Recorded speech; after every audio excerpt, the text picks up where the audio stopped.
तो भारत ने वह कर दिखाया है जिसकी उम्मीद शायद ही किसी ने की थी। यह शब्द केवल एक प्रशंसा नहीं, बल्कि एक सच्चाई का प्रतीक है। रूस को तड़पा तड़पा कर खत्म करने के चीन और अमेरिका के इरादों को भारत ने अपनी सूझबूझ और रणनीति से पूरी तरह नाकाम कर दिया। चीन और अमेरिका के इरादे स्पष्ट थे। चीन जानता था कि रूस जितना कमजोर होगा, उतना ही वह चीन पर निर्भर होता जाएगा। यही उसका असली एजेंडा था। 2022 में फ्रांस के राष्ट्रपति इमैनुअल मैक्रों ने इस ओर ध्यान दिलाते हुए कहा था, रूस यह सोचकर युद्ध लड़ रहा है कि इससे उसे फायदा होगा, लेकिन वह यह नहीं समझ रहा कि यह युद्ध उसे इतना कमजोर कर देगा कि वह चीन का सैटेलाइट राज्य बनकर रह जाएगा। कल्पना कीजिए, अगर ऐसा होता तो रूस का भविष्य पाकिस्तान जैसा हो सकता था, एक ऐसी कॉलोनी जो हर मामले में चीन पर निर्भर रहती। रूस के विशेषण भी इस बात को मानते हैं। अगर हम व्यावहारिक दृष्टिकोण से देखें तो रूस का आकार भले ही बहुत बड़ा हो, लेकिन उसकी ताकत केवल उसकी जमीन तक ही सीमित है। उसकी आबादी केवल 14 करोड़ है, जो भारत के महाराष्ट्र राज्य की आबादी से भी कम है। ऐसे में एक सवाल उठता है, क्या केवल भूगोल के आधार पर किसी देश को शक्तिशाली माना जा सकता है? यहां एक और सवाल उठता है, क्या रूस जैसी बड़ी जमीन और छोटी आबादी वाले देश को लंबे समय तक स्थिर रहना संभव है? इन सवालों के जवाब आने वाले समय में रूस की रणनीति और भारत जैसे साझेदारों पर निर्भर करते हैं।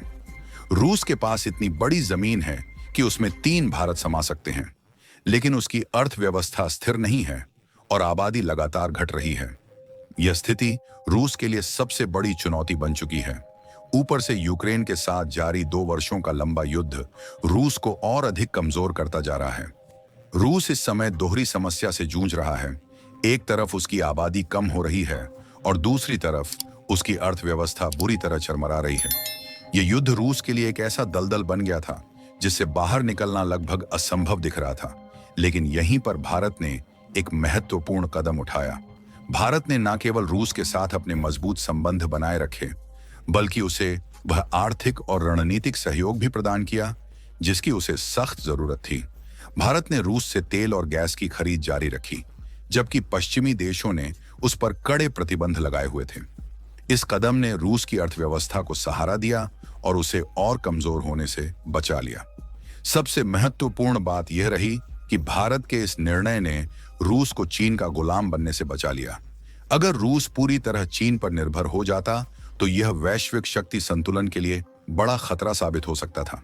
अब यहां एक सवाल उठता है, क्या भारत का यह कदम पूरी तरह से सही था या इससे भारत को भविष्य में कोई रणनीतिक जोखिम हो सकता है?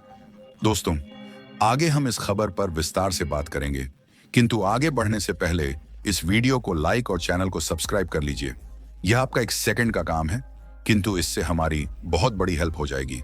दरअसल रूस और यूक्रेन का यह संघर्ष भले ही रूस को मजबूती का दिखावा करने का अवसर दे रहा हो, लेकिन वास्तविकता इससे बिल्कुल उलट है।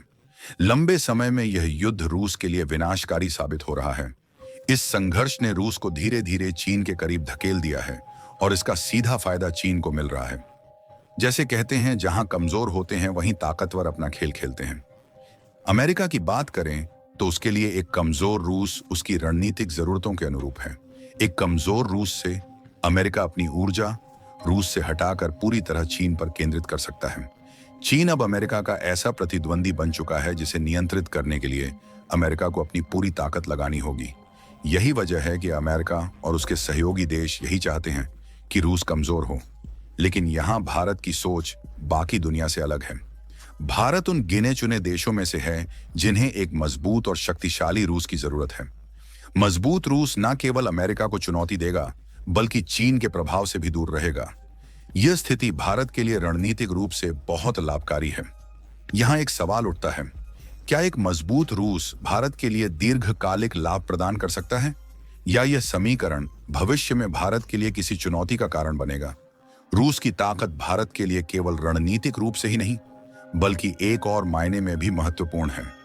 रूस भारत का ऐसा सहयोगी है जो हर परिस्थिति में बिना शर्त समर्थन देता आया है।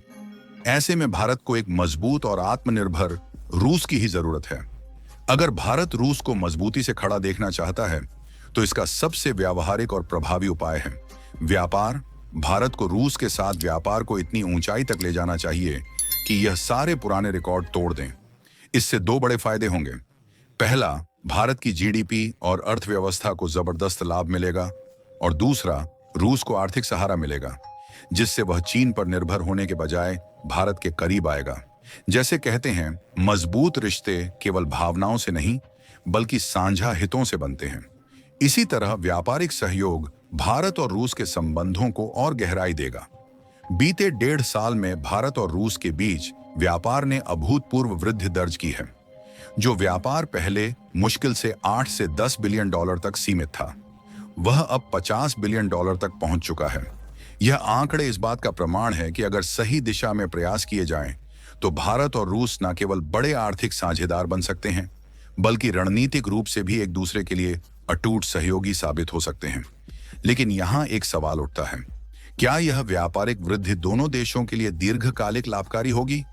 आप स्क्रीन पर देख सकते हैं कि हाल ही में जारी एक रिपोर्ट के अनुसार 2024 में भारत और रूस का व्यापार 50 बिलियन डॉलर से बढ़कर 66 बिलियन डॉलर तक पहुंच गया है। यह उभरते हुए संबंधों का एक बड़ा संकेत है।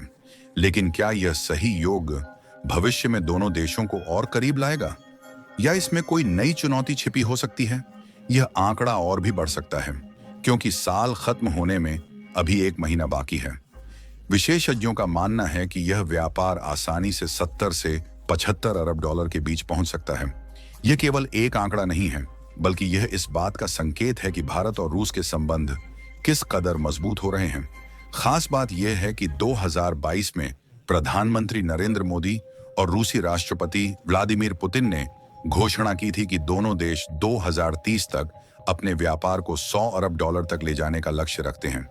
लेकिन मौजूदा व्यापारिक गति को देखते हुए यह लक्ष्य 2030 से पहले ही हासिल किया जा सकता है। जिस तेजी से दोनों देशों के बीच व्यापार बढ़ रहा है, विशेषज्ञों का मानना है कि यह आंकड़ा 2025 या 2026 तक ही पूरा हो सकता है।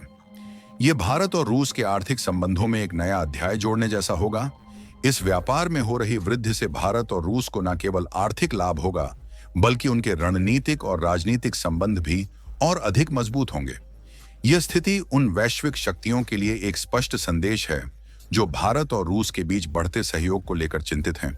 इसके साथ ही दोनों देशों को यह अवसर मिलेगा कि वे एक दूसरे के विकास में सक्रिय योगदान दें, जिससे न केवल व्यापारिक लाभ होगा, बल्कि वैश्विक स्तर पर भी उनकी स्थिति मजबूत होगी।